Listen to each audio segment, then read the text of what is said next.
Apa ini? Apa Alhamdulillah. tujuan kita ini apa? Nah, serta apa saja yang harus kita lakukan dalam meniti maqamat ikhlas ini.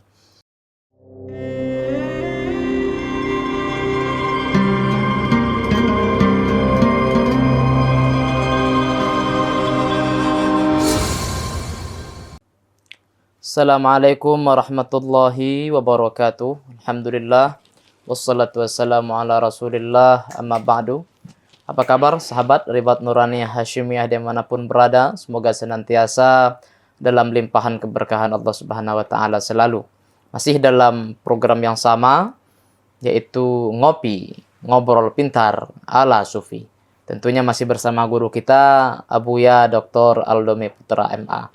Semoga beliau senantiasa diberikan keberkahan oleh Allah Subhanahu wa Ta'ala, serta selalu diberikan kemudahan untuk selalu membimbing kita menuju jalan Allah Subhanahu wa Ta'ala. Baik, masih dalam episode yang sama, masih dalam tema kita tentang bagaimana cara wusul kepada Allah, untuk sampai kepada Allah dalam konteks ilmu tasawuf.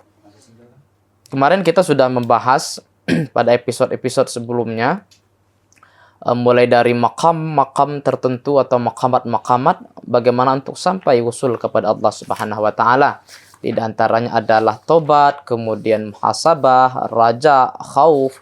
Nah, tiba kemudian sekarang kita akan membahas tentang tahapan makamat selanjutnya untuk sampai kepada Allah Subhanahu wa Ta'ala atau wusul kepada Allah, yaitu tahapan makamat yang disebut dengan ikhlas. Apa itu ikhlas?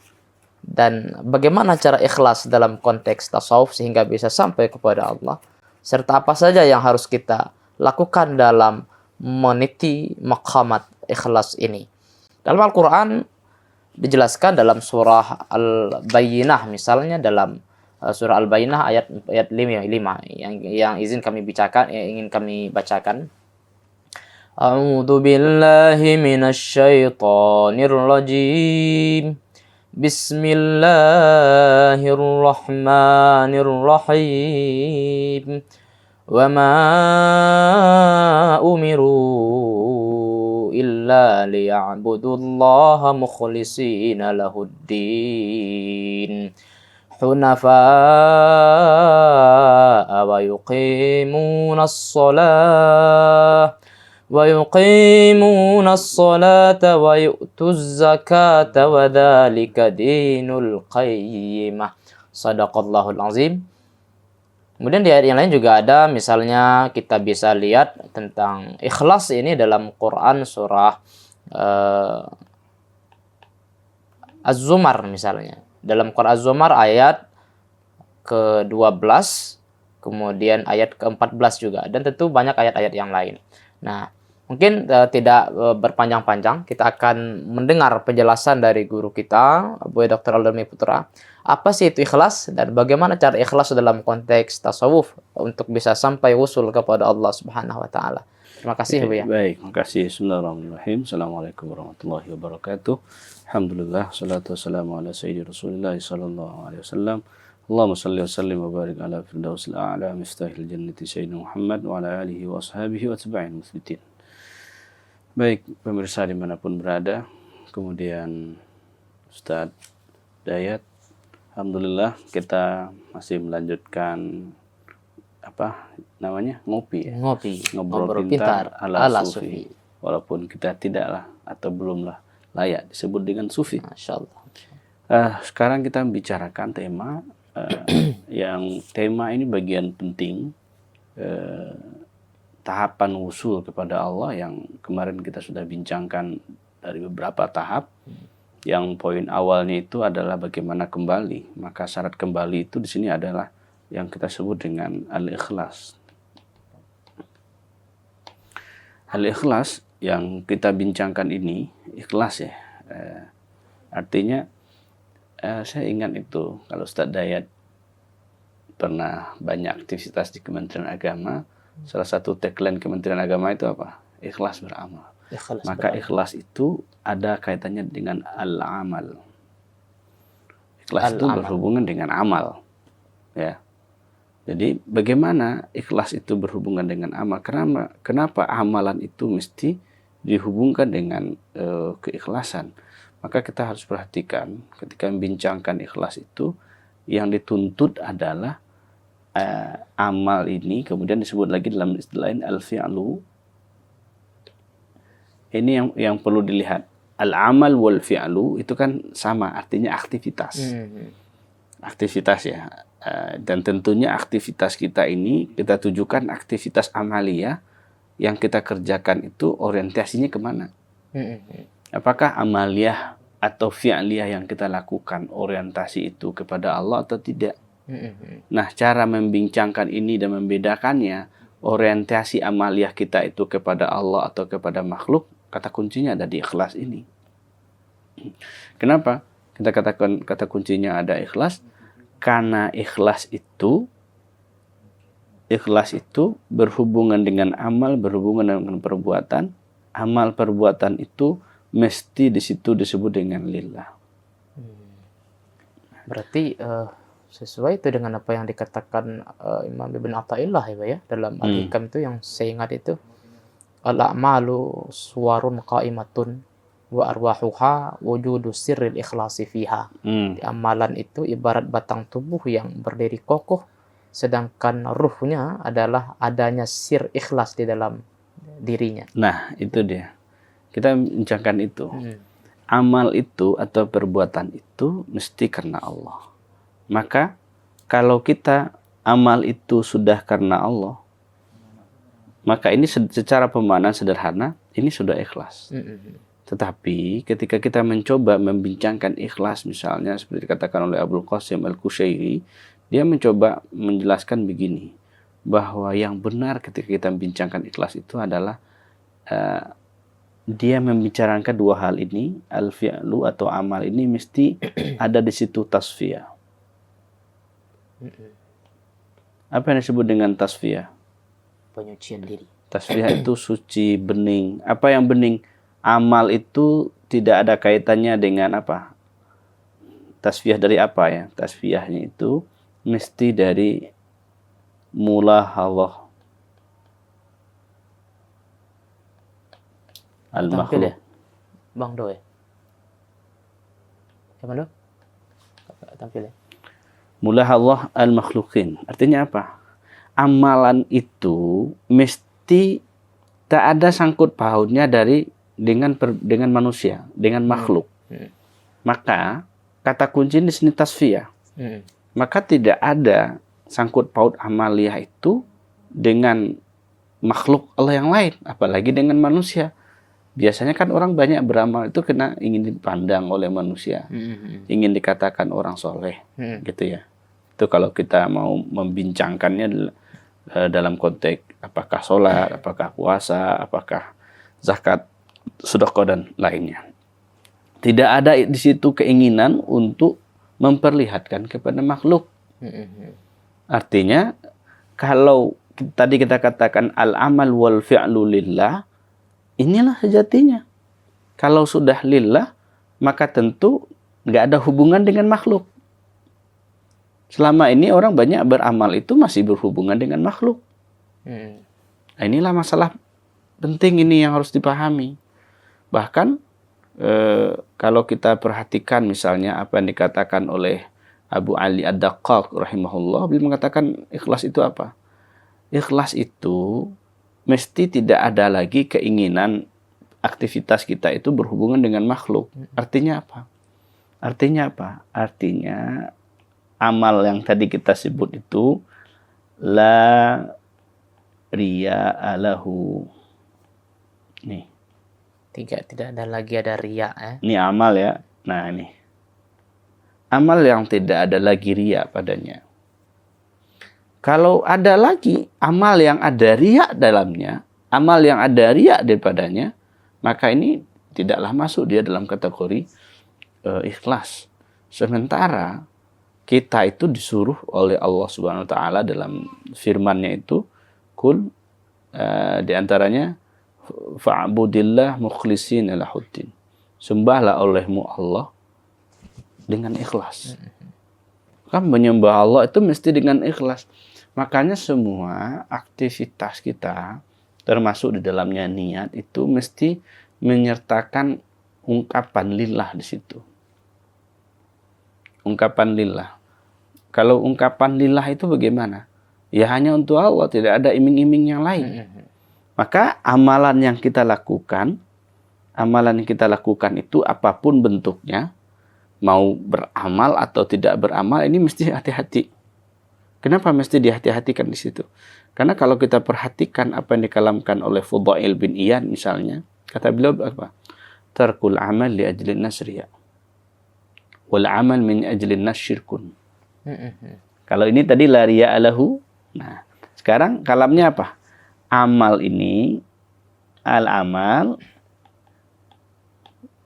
li ajlin nas. Al-amal li ajlin nas atau min ajlin nas riya. Beramal karena mengharap manusia. Ya karena manusia, bukan karena mengharap, karena ingin dipandang aja. Iya. Kan orang banyak itu kalau apalagi kalau mau sedekah, lihat dulu. Lihat Ratu Dodo nggak? Kalau lihat Ratu Dodo baru masuk ke dalam cek gitu. Kalau nggak dilihat nanti kan nggak dihitung. Apalagi zaman sekarang kan zaman serba ria. Iya. Li ajlin nas. Ini satu li ajlin nas. Dua-duanya li ajlin nas ya. Yang dua ini kita bagi li ajlin nasnya. Yang satu tarku, meninggalkan. Yang kedua al-amal, meninggalkan amal karena manusia, ini disebut dengan riya. Beramal karena manusia disebut dengan syirik. Yang kita sering sebut syirik khafi itu.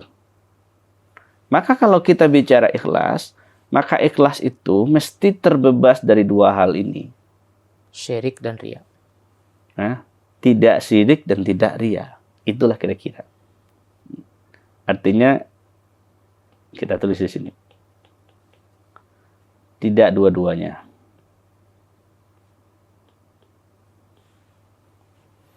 Tidak syirik, tidak riya. Nah, ini yang mesti jadi catatan kita itu. Lalu bagaimana cara mendeteksinya? Bagaimana cara mendeteksinya bahwa ini tidaklah syirik dan tidaklah riya? Kalau tadi Ustaz Dayat menyebutkan ikhlas itu adalah sir. Benar nggak tadi disebutkan? Wujudus sirril ikhlas. Wujud sir ikhlas. Kita ada sebagai kata sir itu. Sir itu. Kalau sir ada yang tahu nggak? Nggak ada. Kecuali hanya Allah dan... Ini dia. Jadi jangan dibilang aneh ikhlas ya. Enggak. Kalau dibilang aneh ikhlas nih ngasih ya enggak, udah batal inti.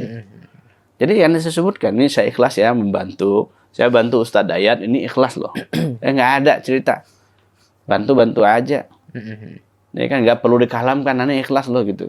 Nggak, ikhlas itu urusannya bukan dengan orang, bukan dengan yang lain, tapi ikhlas itu hubungannya dengan Allah. Inilah kalam yang sangat luar biasa dari Imam Abu Yazid Al-Bustami. Bukan Abu Yazid, Imam Al-Junaid Al-Baghdadi.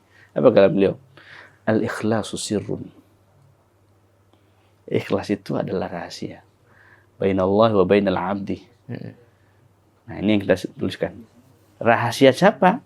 Rahasia antara Allah dan hamba. Kalau rahasia antara Allah dan hamba, kira-kira ada yang tahu nggak? Nggak ada yang tahu kecuali bahkan dikalamkan la ya'lamuhul malak. Malaikat pun nggak tahu fayaktubuhu untuk menulis catatannya apa itu ikhlas. Nggak ada. Wala syaitan yufsiduhu wala hawa fayamiluhu. Maka tidak, syaitan pun tidak mampu untuk merusak amaliyahnya. Hawa nafsu juga tidak cenderung kepadanya. Maksudnya apa tuh? Yang pertama, setan tidak bisa masuk ke dalam akses itu. Kenapa bisa begitu, Ustaz Dayat? Kenapa tuh, Bil? Satu, setan. Yang pertama dimunculkan malaikat, bukan setan. Malaikat nggak bisa mengakses untuk nyatat. Jadi kalau begitu gimana? Maka ikhlas itu tidak ada dalam catatannya malaikat. Oh, itu yang dimaksud, kalau nggak salah ya, seingat saya nih, yang dimaksud oleh Syekh Imam Al-Ghazali, Abu Hamid Al-Ghazali itu dalam kitabnya Minhajul Abidin kalau nggak salah. Kemudian syarah lagi Imam Syekh Nawawi Banten, kitab Mirqul Budiyah. Jadi malaikat itu juga tertipu ketika mereka membawa catatan-catatan amal ibadah ini seorang hamba, langit pertama lolos, kedua lolos. Jadi dari segala apa itu 3, 4, 5, 6, 7 lolos. Pas ke hadirat Allah, tanya sama Allah, lagi bawa siapa? Membawa amalan sang fulan, si fulan. Oh, gimana? Udah bebas dari langit ke 1, 2, 3? Udah ini amalannya udah bersih ya Allah, udah nggak ada cacat lagi. Ini kami mau menghadiahkan, mau memberikan kepada, menyetorkan kepada engkau ya Allah. Apa kata Allah? Oh, salah. Gitu. Ini sebetulnya masih ada unsur apa gitu dalam, entah syirik, entah apa, entah riya itu ya. Dan akhirnya nggak lolos. Amalan itu akhirnya disuruh timpakan balik kepada yang mengerjakan amal, suruh oleh Allah. Malaikat pun nggak tahu itu. Itu kan berarti kan sesuatu yang sangat-sangat rahasia gitu ya. Jangan salah dalam menjelaskan kalam itu, Ustaz Dayat. Karena kita sedang bicara bab ikhlas. Kalau ikhlas, amal ikhlas yang tidak dicatat itu bukan amalnya, bukan dikembalikan lagi seperti yang Ustaz Dayat jelaskan itu. Ya, maksud saya itu ada amalan-amalan yang memang di situ sudah oleh malaikat ketika mereka itu menyeleksi, itu sudah lolos dari bab, misalnya bab ujub, misalnya bab takabur, tapi ternyata di sisi Allah masih belum lolos. Ternyata ada satu bab yang ini. Nah, ini dia yang perlu kita bincangkan. Kenapa nggak lolos? Karena dia nggak ikhlas. Nah, itu ya. Oke, sekarang kita masuk ke sini. Ini yang kita katakan itu. Amalan yang tidak ada catatan dalam catatan malaikat itu adalah amalan ikhlas ini.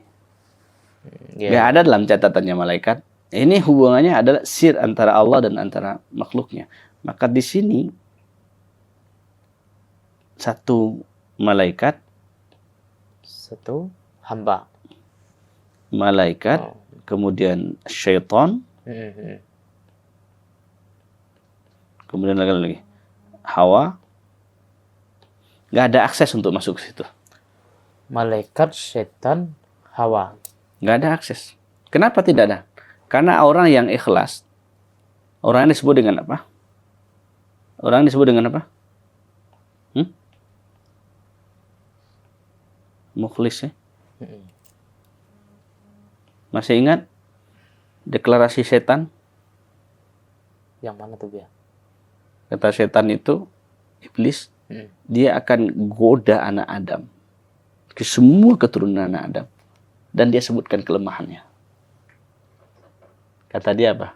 Dia tidak bisa menggoda hambamu yang mukhlisin. Ya, situ rahasianya ya. Maka itu poin yang mesti dipahami. Ini yang akan kita sedikit bincangkan. Lalu berikutnya, mukhlis ya. Ranah mukhlis atau ikhlas itu, orang ikhlas itu ranahnya di mana? Di mana ranahnya? Kalau ini wallahu alam ya, cuman sepemahaman saya di sir itu. Ini kajiannya begini, kita munculkan supaya kita paham ya. Ya. Ada syariah, ada thariqah, ada hakikat, ada al-ma'rifah. Di mana posisinya ikhlas ya? Atau orang mukhlis itu posisi mana? Di syariat ini belum. Syariat itu masih ada catatan. Ya. Thariqah? Di thariqah juga begitu. Masih ada catatan-catatan kolbu. Kolbu pun masih bisa dicatat ya, Oh iya. Dapat itu. Ya. Ada catatannya. Maka orang yang kolbunya tidak berzikir itu tercatat. Makanya setiap ada persoalan ada bintik di kolbu. Kalau kita istilahkan, ini dalam perspektifnya Syekh Qadir, syariah itu wilayahnya al-qalib. Jasad kulit Desa luar. dia. Kalau thariqah, wilayahnya adalah qalbu. Wilayahnya qalbu. Hakikat wilayahnya mana? Ini bersih, kita ikutin aja bersih itu. Syekh Abdul Qadir ya. Ini wilayahnya masuk dalam wilayah fuad. Fuad. Sudah dari titik fuad ya. Ya. fuad, lub sampai ke dalam dia. Nah, kemudian ini wilayahnya sir. Ini kita ikutin pola itu. Kalau pola kita beda lagi. Iya. Ada syariatnya, ada thariqahnya, ada fuadnya, ada lubnya, ada lubur lubnya, ada sirnya, ada sirul sir, ada sirul asrar, lalu ada dalamnya ruh.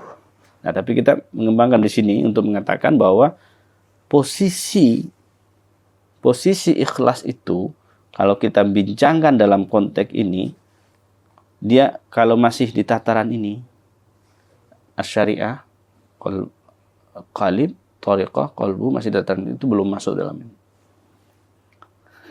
Maka kalau ada orang nanya sholatnya, kalau masih di bab syariat, kalau udah bincang, ngapain kita bincangkan bab hakikat atau ma'rifat?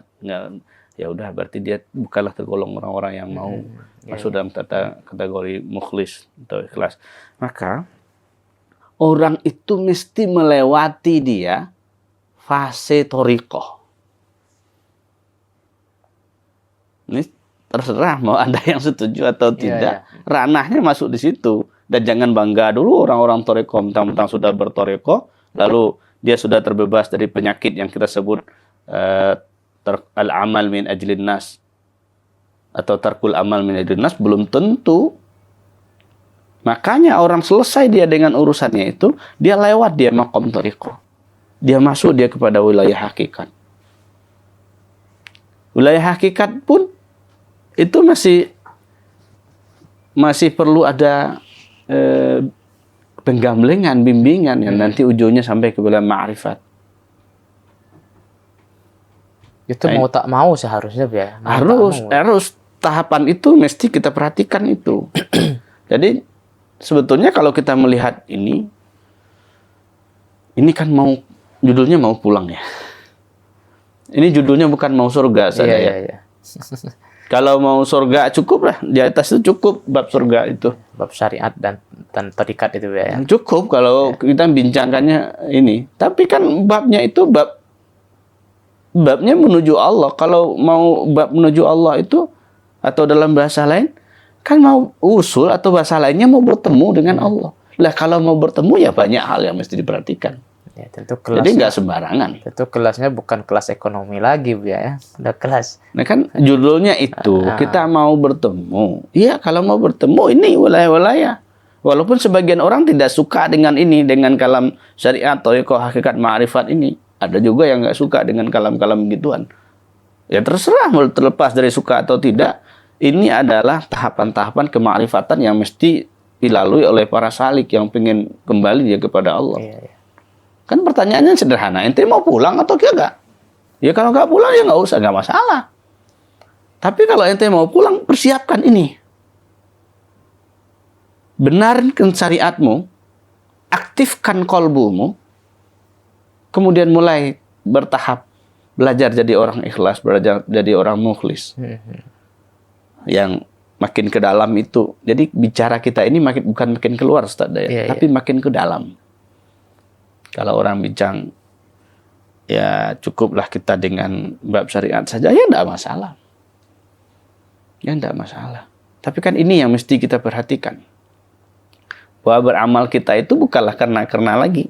Ini saya tanya lagi Ustaz Dayat. Ini hubungannya dengan amal kan. Mana tadi? Kita selipkan di sini. Ustaz Dayat beramal kenapa? Maksudnya dia beramal? Ini beramal itu kenapa Ustaz Dayat beramal? Masuk surga? Atau takut neraka? Ya susah juga saya menjawabnya. Karena saya jawab nanti takut bilang ini sombong. Saya takut ini bukan soal bab dibilang sombong atau tidak. Kita ini mesti perhatikan itu. Kadang orang beramal itu karena ingin masuk surga, takut neraka. Wajar enggak begitu? Wajar sebetulnya dia. Ya wajar kalau Ustaz Dayat di sini. Tapi kita kan ingin naik kualitas gitu. Tapi mau naik kelas enggak? Naik kelas ya. Itu dia. Jadi wajar anak-anak kalau mau ibadah itu dia dikasih reward dulu. Mau ngerjakan ini dapat ini dan itu wajar. Tapi kan sampai kapan kita beramal itu? Dan ini bahkan Bahkan ini mohon maaf nih Ustaz Dayat, ini kalamnya sedikit keras atau gimana ya. Ya. Sekarang itu yang sudah menjadi Tuhan itu surga Ustaz Dayat. Menjadi Tuhan itu surga dan neraka. Betapa banyak orang beramal itu karena mau surga, bukan karena yang menciptakan surga. Nah pertanyaannya sampai kapan kita begitu? Kita mau beribadah itu untuk surga, takut neraka, atau karena kepengen, atau karena takut kepada yang menciptakan surga dan neraka itu? Oh ternyata masih ada takut, masih ada kekhawatiran itu. Dari kemarin kita bicara, oh levelnya masih salik. Masih bab. Ya, kalau masih salik, maka masih ada rasa takut, rasa kekhawatiran. Tapi, satu hal yang jadi perhatian kita ini, bagaimana kita beramal itu, ini kalau kita perhatikan ini, untuk tidak masuk wilayah ini, maka ada satu kajian lagi, apa sudah kita bincangkan ya, di situ ada az-zuhdu. Ada zuhud dunia dan ada zuhud akhirat. Kita sudah sering bincangkan juga kalamnya Robiatul Adawiyah. Itu ya, makam selanjutnya itu. Iya, ada ya. Nanti kita bicara itu ya. Kalau masalah. Oke, baik. Nah, tapi kita singgung sedikit. Kata Robiatul Adawiyah, ya Rob, jika seandainya aku punya bagian di dunia, maka kasihkan bagianku itu untuk orang kafir. Tapi jika ada bagianku untuk akhirat, bagikan bagianku itu untuk orang mukmin. Itu artinya apa? Dia udah nggak mau lagi surga dan neraka. Pertanyaannya, dia itu ibadah untuk siapa? Untuk yang punya ibadah. Nah ini dia yang kita mau cari itu. Kalau orang ikhlas, orang mukhlis, orang yang sudah mukhlis, tadi kita katakan bahwa ikhlas dan mukhlis itu dia langsung koneksinya dengan Allah. Dia tidak mau bahasa orang lain kan ikhlas itu tanpa pemberi ya. Tanpa pemberi apa maksudnya? Ini hubungannya langsung koneknya dengan Allah saja. Tidak yang lain. Bahkan Allah sediakan surga untuk kasih reward. Tapi dia tidak mengharap itu. Walaupun tempatnya sudah ada. Bukan harapannya itu. Tapi harapannya yang ciptain surga. Apa gunanya masuk surga tanpa melihat sang pencipta? Itu adalah penjara yang sangat luar biasa jika tidak memandang sang Rabb. Itu jika memiliki konsep ingin bertemu, ingin memandang sang Rabbul Alamin. Tapi jika konsepnya bukan begitu, ya tidak masuk ranah ini. Tapi kalau kita mau memandang ila rabbiha nadhirah, wujuhu yawma idzin nadhirah wa ila rabbiha nadhirah. Kita ingin memandang bagaimana seorang kekasih ingin memandang kekasihnya. Maka dari sinilah kita mulai merasuk dalam ranah keikhlasan itu. Maka semuanya mesti li ajlillah, bukan li ajlin nas atau li ajli ghairin nas. Semuanya li ajlillah, semuanya karena Allah Subhanahu wa taala. Makanya Nabi berkata kepada Allah berkata kepada Muhammad apa? Kul inni umirtu an a'budallaha mukhlishan lahuddin. Nabi itu diperintah untuk menyembah Allah itu mukhlis, ikhlas. Jadi menyembah Allah itu bukan asal sembah-sembah saja. Maka disinilah masalah semua orang ketika ada pengajian dimanapun membahas bab sholat. Pertanyaannya cuma satu dan itu pertanyaan klasik dan sulit dijawab. Ustaz, gimana cara khusyuk? Banyak kan pertanyaan begitu. Dan pertanyaan begitu relevan sampai saat ini. Siapapun kiainya, siapapun ustadznya, siapapun buyanya, kita bicara bab ikhlas, banyak bab sholat pertanyaan orang banyak di situ. Cara ikhlas gimana? Ya gimana ente mau ikhlas kalau bu ente jangan beres. Bagaimana mau khusyuk kalau bu aja nggak ada nama Allah di dalamnya?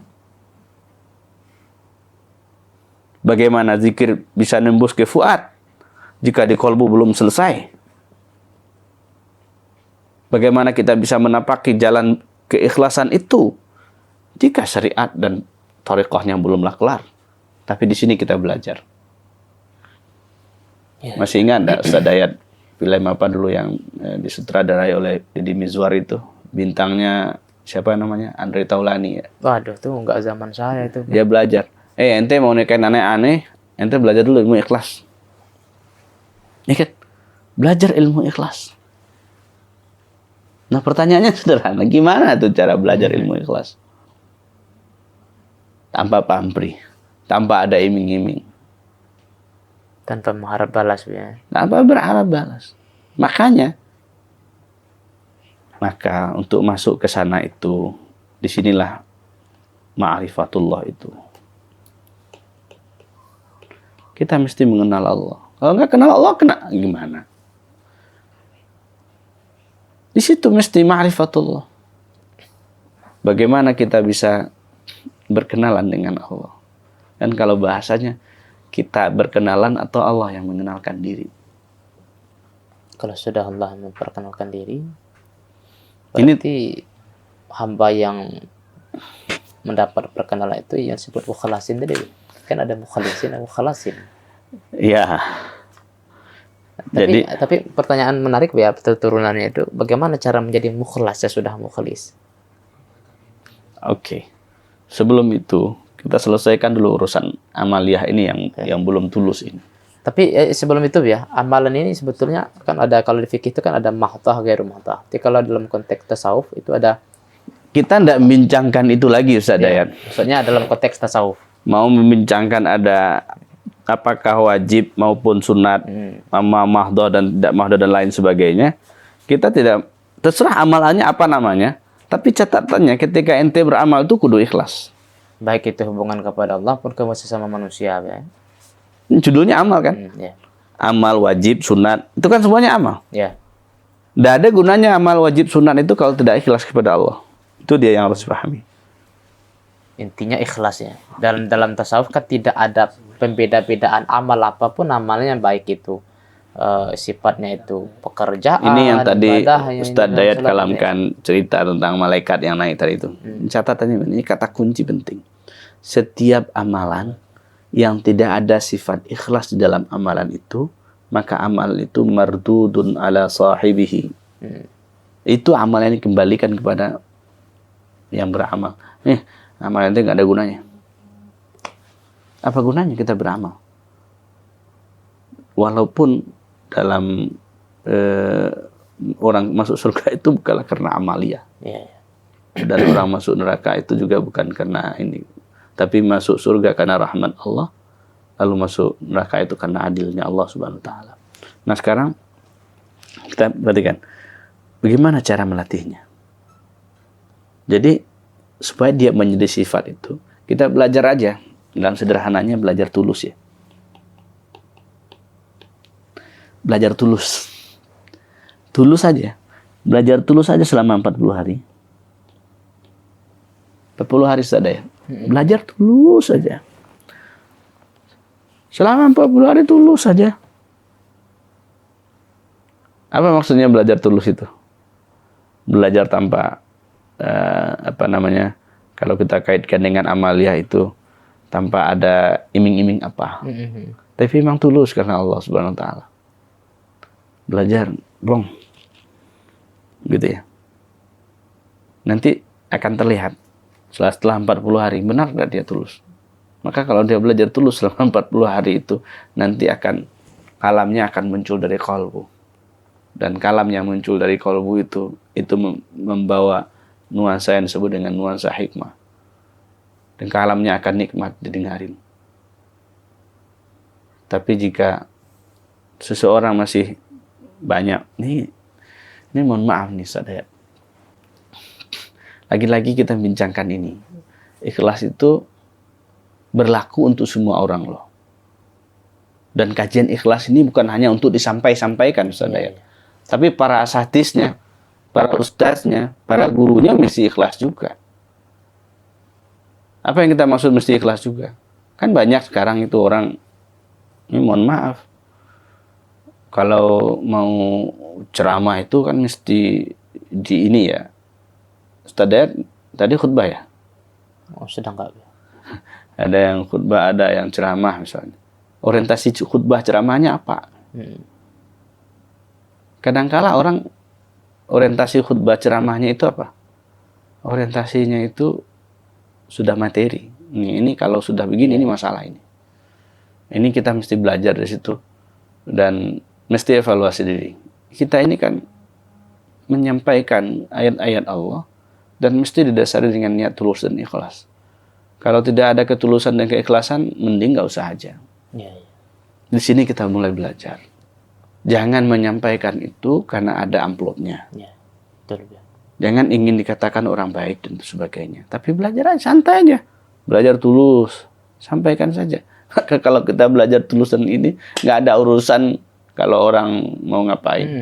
Yang penting di situ kita mesti belajar. Kembali kita pada yang tadi kita bicarakan, bahwa kalau mau menapaki posisi wilayah yang kita sebut dengan ikhlas itu, maka di sini kita belajar. Kita kan sedang belajar benahi syariatnya, benahi thariqahnya. Artinya apa? Syariat babnya yang nampak-nampak saja. Ada lisannya, ada perkataannya, ada akhlaknya. Kalau kita sudah masuk bab thariqah, kita bicara bab kolbu. Bersihin kolbu. Bersihin kolbu dari afatul qulub. Bersihkan kolbu dari semua afatul qulub.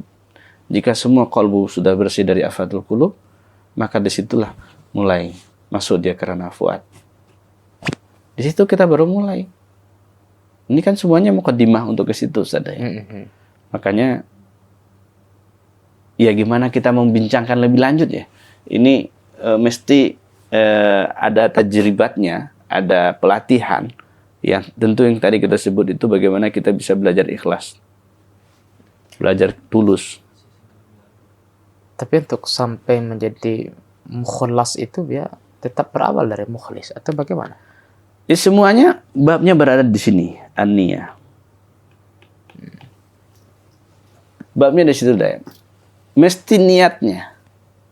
Niat ente ngapain gitu. Ngapain sih niat kita? Ini kita bikin podcast ini niatnya apa ini? Ya insyaallah ilahi anta maqsudi radaka matlubi. Ingin Insyaallah. Ingin dilihat orang kita keren-keren gitu ya bahas ini, atau ingin viewer kita tambah, Ya, kalau ribet penontonnya gitu-gitu aja Bang Do ya. Alhamdulillah. atau apa ini? Apa ini? Alhamdulillah. Tujuan kita ini apa? Nah. Kalau ribet cari viewer, tiap hari videonya Bang Do ya, yang nonton gitu-gitu aja alhamdulillah. Ya. Ini yang mesti kita lurusin, Ustaz. Jadi ngapain ini kita konsisten beginian? Enggak, tujuannya bukan itu. Ini bahagian dari, kalau kita menyebutnya dengan abuya itu, ini adalah bentuk khidmat kita kepada umat. Khidmat kita itu ya, walaupun kita nggak ngerti-ngerti amat ya, tapi ini bagian khidmat kita loh, untuk jelasin kepada umat. Dan ini mesti ditebar. Iya, iya. Ini bagian juga syukur-syukur ini dinilai oleh Allah. Ini bagian dari fastabiqul khair juga ya. Maka itu dia yang harus kita perhatikan. Semuanya itu bermuara dari niat ini. Niatnya ngapain? Berarti ikhlas seharusnya sudah sejak niat. Sudah dari awal itu muncul itu. Makanya ketika kita bicarakan al-wustariqul usul ilallah, bab pertamanya ya niat dulu. Niat itu yang ngapain? Niatnya emang betul nak usul sama Allah? Betul nak ingin kembali kepada Allah? Atau ingin dibilang aja sama orang lain, Ustadz Dayat itu gagah sekali kalau pakai sorban gitu ya. Padahal sorbannya juga bukan sorban saya, tapi sorban pinjaman juga. Nah, ini dia jadi perbincangan. Jadi sebetulnya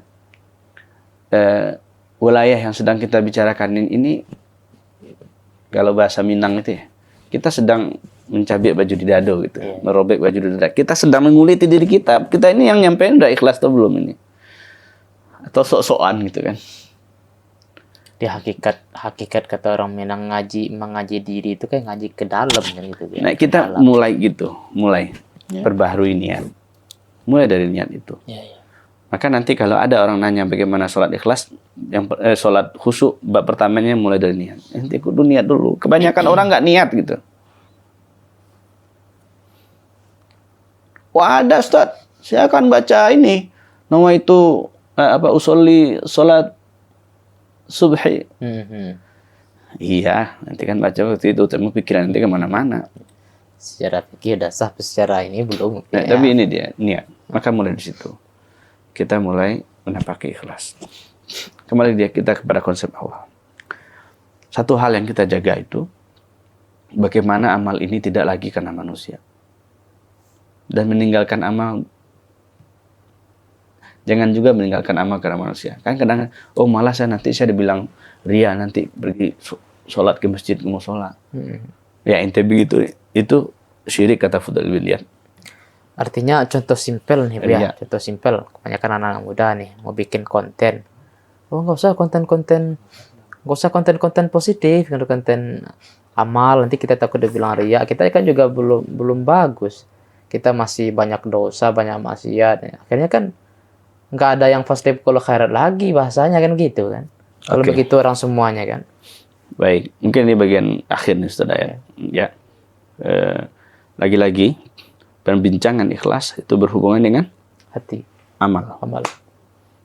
Apakah amalan itu amalan yang zahir atau amalan batin?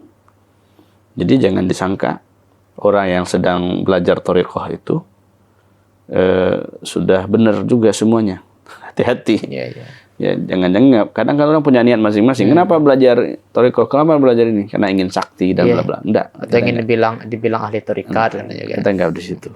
Makanya lagi-lagi karena kita konsepnya sudah jelas, kita mau kembali kepada Allah. Maka tahapan berikutnya mesti ikhlas. Maka dikatakan oleh Allah dalam surah Al-Kahfi itu, "Faman kana yarju liqa'a rabbih falyamal 'amalan shalihan wa la yusyrik bi'ibadati rabbih ahada." Amalan shalihan wa la yusyrik bi'ibadati rabbih ahada. Ini yang ingin dikatakan di situ apa? Ente jangan lagi ibadah itu karena makhluk. Nggak boleh syirik gitu ya. Nggak boleh. Mesti di situ ikhlas. Dari garis kata makna di situ wala yusyrik bi ibadati rabbih ahada, maka di situ amalan salihan mukhlisan. Itu dia, mukhlis. Nah, di situ kita mulai belajar. Ya, kita ini sedang belajar dan semoga kita semua, siapapun kita, dimanapun kita, tahapannya mulailah belajar ikhlas itu dalam, kalau sulit benar atau berat betul bahasa ikhlas itu dikumandangkan, sederhana. Saat ini, mari kita mulai belajar tulus. Amin. Insya Allah. Alhamdulillah, terima kasih banyak Bu ya. Sepertinya bab ikhlas ini, sebetulnya bab ikhlas ini tidak akan selesai kita bicarakan satu episode ini, sahabat. Ya cuman karena keterbatasan waktu, mungkin nggak apa-apa kita lanjutkan besok atau bagaimana Bu ya? Atau kita lanjut ke tahapan makaman selanjutnya. Baik. Masih banyak tahapan makaman selanjutnya kan kita bicarakan, diskusikan. Cuman ini ya bisa dikatakan mudah-mudahan bisa melepas dahaga sahabat-sahabat semua tentang pengetahuan tentang ikhlas ini. Yang pasti ikhlas satu hal yang sifatnya rahasia. Apa kata guru kita tadi, antara Allah dengan hambanya. Dan itu babnya bukan lagi bab qalib, bukan lagi bab kalbu, tapi sudah masuk kepada fuad, lub, sirruh, dan sebagainya. Maka oleh karena itu sahabat, terus kita dalami dan kembali, dan yang paling penting adalah bagaimana wujud aplikatif daripada ikhlas itu. Bukan hanya sekedar teori, lisan, di kepala, dan sebagainya macam lain, tapi bagaimana kita mengaplikasikan dalam amaliyah ibadah. Mudah-mudahan kita bisa menjalankan, mendapatkan sir ikhlas itu tentunya. Amin. Ya Rabbal Alamin. Mudah-mudahan manfaat bagi kita semua. Terlebih terkurang. Wallahul muwaffiq ila aqwamit thoriq. Assalamualaikum warahmatullahi wabarakatuh. Bangun istanamu di surga bersama program Wakaf Surau Ribat Buaran. Ribat Nurani Hasyimiyah merupakan pusat kajian ilmu keislaman khususnya dalam bidang akidah, fikih, dan tasawuf yang juga menjadi tempat halaqah zikir. Didirikan dan diasuh oleh Abu Dr. Haji Ar-Razi Hashim M.Mahum dan menjadi sebuah yayasan secara resmi pada 18 November 2021. Cikal bakal kehadiran yayasan ini sudah ada sejak 2011 dan dengan spirit yang dibangun sejak saat itu, hingga sekarang Ribat Nurani Hasyimiyah terus aktif mengadakan kajian dan zikir secara rutin. Pada awalnya, seluruh kegiatan ribat terpusat di Komplek Ruko Ciputat Indah Permai dengan kapasitas sekitar 70 orang. Seiring berjalannya waktu, antusiasme jemaah terus bertambah sehingga kapasitas ruangan kurang memadai untuk menampung sejumlah hadirin. Inilah yang menjadi salah satu tujuan pembangunan surau ribat yang saat ini sudah masuk tahap konstruksi sejak 1 Agustus 2024. Selain untuk memfasilitasi ruangan kajian yang lebih kondusif, surau ini juga dibangun untuk berbagai kegiatan ke depannya. Salah satu di antaranya juga untuk kegiatan zikir dan suluk bagi para salik. Untuk itu, kami mengajak para sahabat untuk turut serta dalam menebar manfaat dan syiar dakwah melalui program wakaf pembangunan surau ribat Buaran. Wakaf bisa disalurkan melalui nomor rekening yang muncul pada layar atau juga bisa melalui website resmi kami di wakaf.nuraniahofficial.com. Melalui website tersebut, sahabat bisa mendapatkan informasi terkini seputar perkembangan pembangunan surau. Untuk memulai wakaf, cukup klik donasi sekarang, lalu pilih nominal yang tersedia atau silakan masukkan sendiri nominal yang ingin diwakafkan. Klik tombol lanjut ke pembayaran dan sahabat bisa masukkan nama serta nomor WhatsApp yang nantinya akan digunakan untuk mendapatkan pesan wakaf secara otomatis. Sahabat juga bisa memberikan doa terbaik sebagai bentuk dukungan untuk pembangunan surau. Terakhir, klik transfer sekarang untuk memproses data wakaf sahabat. Untuk segala bentuk dukungan dari para sahabat semua, kami ucapkan terima kasih. Jazakumullah ahsanal jaza wa barakallahu fiikum.